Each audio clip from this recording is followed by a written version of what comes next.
প্রত্যেকটা বোনকে বলবো, আপনার স্বামী আপনার অনেক বড় সম্পদ রে প্রিয় বোন আমার। আপনার স্বামীর নাম যখন আপনার লাইফে আপনার সাথে জুড়ে যাবে, তখন আপনি এই সমাজে সম্মানিত হবেন।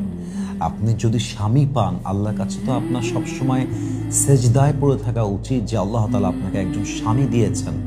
এই স্বামীর মূল্য কত বেশি যখন ডিভোর্স হয়ে যাবে, যখন স্বামী মারা যাবে, যখন স্বামী ছেড়ে চলে যাবে, তখন বুঝবেন একজন মেয়ের জীবন স্বামী ছাড়া কখনো সম্পূর্ণ জীবন হতে পারে না। ঠিক কিনা বলেন সবাই?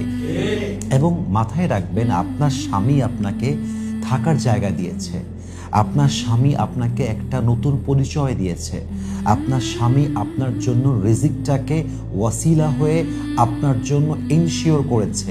আপনার স্বামী আপনার জন্য এক বড় বটবৃক্ষের মতো, যার ছায়াতলে থাকলে আপনার জীবনটা শান্তিতে থাকে, আর যার ছায়াতলে না থাকলে আপনার জীবনটা অশান্ত হয়ে যায়।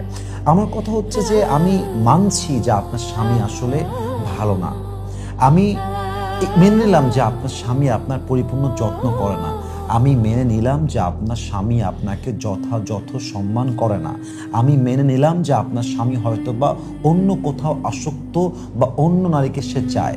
আমার কথা হচ্ছে প্রিয় বোন, আপনি কি করবেন? আপনি তার বিরুদ্ধে স্ট্যান্ড নেবেন, তার বিরুদ্ধে অভিযোগ তুলবেন, সমাজের চোখে তাকে ছোট করবেন, অথবা আপনি এই বাড়ি ছেড়ে আপনার বাসা চলে যাবেন, তালাক নেবেন, ডিভোর্স নেবেন, আপনি ডিভোর্সই হবেন। তারপর আপনি কোথায় যাবেন? আচ্ছা, আপনি এই স্বামীকে ডিভোর্স দিয়ে আরেক ঘরে বউ হয়ে যাবেন, আপনার ওই স্বামী যে কোথাও পরকীয়া করবে না, আপনার ওই স্বামী যে আপনাকে অযত্ন করবে না, আপনার ওই স্বামী যে কখনো আপনাকে শ্রদ্ধায় কমতি রাখবে না, where is the guarantee? Where is the guarantee? Give me the guarantee. There is no guarantee of it. আপনি যে পুরুষের কাছে আজকে আছেন, এটাও যেমন অনিশ্চিত যে সে পরিপূর্ণ ভালো হবে কি না আদৌ। ইভেন আপনি যখন একে ছেড়ে যাবেন, আপনি আর এক জায়গায় যে যাবেন, ওই পুরুষ যে ভালো হবে কি না, এরও কোনো গ্যারান্টি কোনো পৃথিবীর কোনো মেয়ে কখনো একটা মুহূর্তের জন্য দিতে পারবে না। ঠিক আছে কিনা বলেন সবাই?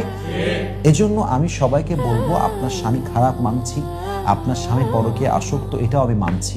মাথায় রাখবেন, পুরুষের জীবনে থাকতে হলে, আমি জানি এটা অনেক মেয়েরা আমার সঙ্গে দ্বিমত পোষণ করবে, আমি জানি অনেক মেয়েরা আমার বিরুদ্ধাচারণ করবে, বাট আমি পুরুষের পার্সপেক্টিভ বলছি। This is man's perspective. আপনি পুরুষকে স্পেস দিবেন, পুরুষকে তার মতো তার লাইফ লিড করতে দিবেন। পুরুষের জীবনে আপনি আহামরি মাথা ঘামাবেন না, পুরুষকে আপনি আহামরি প্রেশার দিবেন না, তাকে আপনি চাপ দিবেন না, তাকে আপনি শান্তিতে রাখবেন, তাকে তার ওন স্পেসে ছেড়ে দিবেন। দেখবেন ওই পুরুষ কখনো আপনাকে তালাক দিয়ে দ্বিতীয় মেয়েকে বিয়ে করতে যাবে না, যদি সে মানুষের বাচ্চা হয়। ঠিক কিনা বলেন আপনারা? আর একটা বিষয় আমি না বলে পারছি না, সব জায়গাতেই যে আপনাকে অ্যাডজাস্ট করতে হবে আমি তা বলছি না। ব্যাপারটা হচ্ছে, আপনি বুঝবেন যে কোথায় অ্যাডজাস্ট করলে পরবর্তী সময় একটু ভালো ফলাফল আমি পেতে পারি। সবার লাইফটা ডিফারেন্ট, আমি বললেই কারো জীবনটা ভিন্ন হয়ে যাবে না। সবার জীবন, যার যার জীবন সে বোঝে যে সে আসলে কোন জ্বালায় আছে। আপনার স্বামী যদি অমানুষ হয়, জানোয়ার হয়, নেশাখোর হয়, ওর ভেতরে মনুষ্যত্ববোধ বলে কিছুই না থাকে, আমি বলবো, সাজেস্ট করব, আপনি জীবনটা বরবাদ না করে আপনি লিভ দেন, আপনি ডিভোর্সে আসেন, আপনি সলিউশনে আসেন। বাট সামান্য কিছু প্রবলেম, কিছু ইস্যু আছে, হয়তো আপনার স্বামীর বেতন আজকে কম, হয়তোবা আপনার স্বামী আপনাকে যথাযথ সম্মান করে না, হয়তোবা আপনার স্বামী অন্যদের মতো অতটা যত্নশীল না, হয়তোবা আপনার স্বামীর কাছে অতটা টাকা পয়সা নাই। এগুলো ইস্যুকে কেন্দ্র করে, এগুলো ইস্যুকে সামনে এনে তালাক নিবেন, আপনার গায়ে কলঙ্ক লাগবে ডিভোর্সের, এবং আপনার সেকেন্ড যেখানে বিয়ে হবে লিখে রাখেন, ডিভোর্সি হওয়ার পরে আজকালকার এই সমাজে একজন মেয়ের সম্মান সেই পরিমাণ থাকে না, যখন সে একজন কুমারী হিসেবে এই সমাজে বসবাস করত, তখন যে সম্মান তার ছিল, ডিভোর্সি হওয়ার পরে তার ন্যূনতম সম্মানটা এই সমাজের চোখে আর বাকি থাকে না। কথা ঠিক আছে না যুবক ভাইরা আমার? এই জন্য মেহেরবানি করে যদি অ্যাডজাস্ট করা যায়, অ্যাডজাস্ট করে নেবেন। এবং সবাইকে আমি বিনয়ের সাথে আবদার রাখবো, স্বামীর সামনে জবান উঁচু করে কথা বলবেন না। Try your best.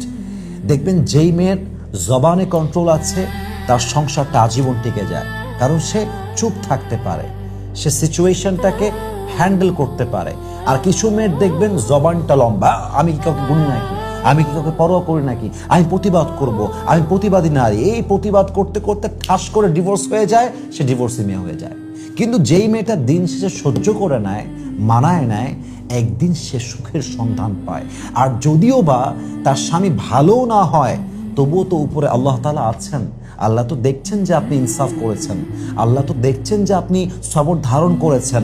পারত পক্ষে আপনার যত শ্রম আছে, সবর আছে, এর ফলাফল মানুষের থেকে আশা নয়, আশা করতে হবে এক সত্তার থেকে। বলেন তো সবাই, তিনি কে?